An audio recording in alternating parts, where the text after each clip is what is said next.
This is Feed Your Mind and Soul. I came across this interesting debate on the shape of the earth.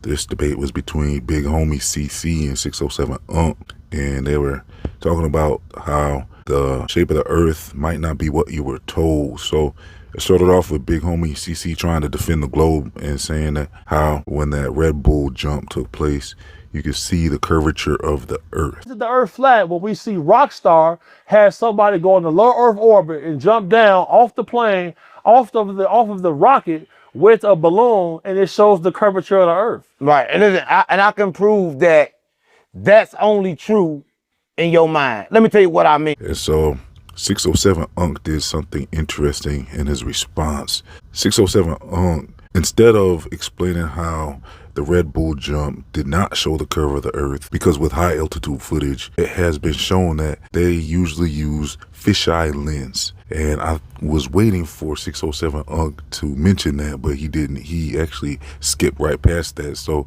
look, if you want to check out all the evidence about how there is no curvature of the earth from high altitude because of fisheye lens, check out my playlist that I'll leave in the comment section and description box that goes into detail, because there is footage from high altitude without a fisheye lens and you can see how the earth is flat. But let's get to how 607 Unk responded to Big Homie CC. Let me tell you what I mean, right? Scientists, they did this.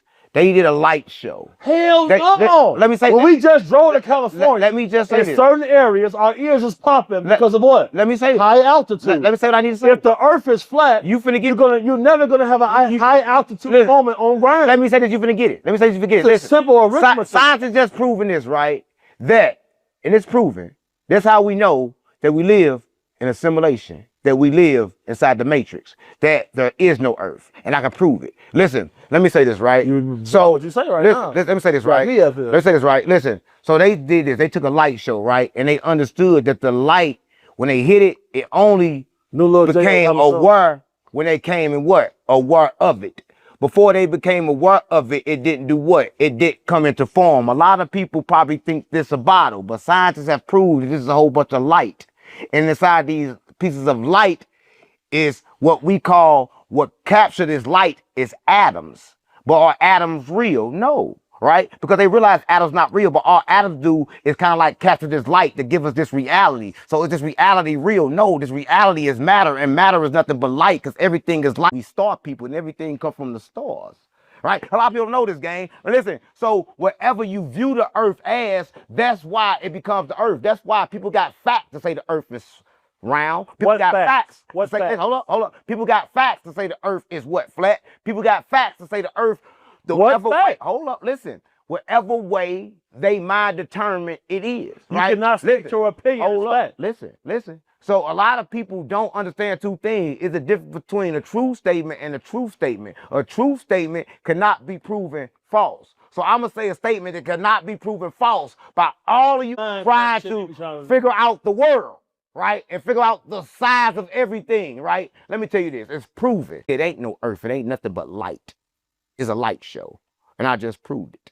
And science proved it. It back it up. So everybody arguing over physical, but matter doesn't exist. If matter doesn't exist, then the earth cannot exist. Matter does exist. No, they said no. And so you see, this got very interesting very quick, because the discussion went actually to the idea that Earth is not even real. So instead of explaining how the fisheye lens is used at high altitude, 607 Unk just bypasses all of that. It goes right into how nothing is real. The earth is a simulation, is what he's describing. And he's saying basically everything is light and nothing is actually real. And I have explored this idea before. I find it very interesting. And that would mean that basically life would be kind of like a program, or what we're experiencing would be actually how we perceive this world. But when you break it down and you look at the actual creation itself, what is creation? Is it actually real at all? Or is it more like a video game? Because, for example, if you were a player in a video game, you would believe that that world is real and you might be able to interact with the world. But really, how can anything in that world be real if everything you're interacting with is not actually there? A better example would be a dream.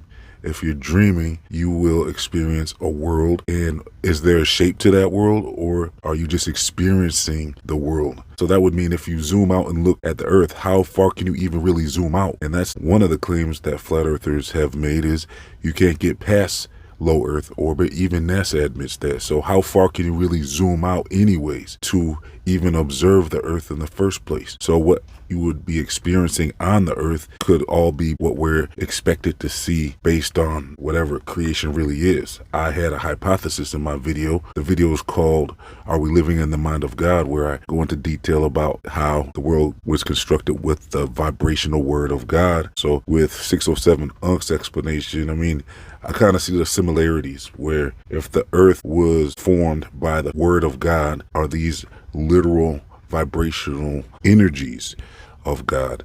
607 Unc describes these energies as light. So he's saying basically everything's light. And so when you reach out to touch something, he's saying you're not actually touching the object. It's actually that you're repelling from the object because of the laws of that object. So I found that pretty interesting, how he's trying to say like nothing on this earth is real. Everything's one thing. Everything came out of one thing. And that's where I do find another point of agreement, is that if everything came from the vibrational word of God, that means that everything in existence would actually be formed from this literal vibrational energy.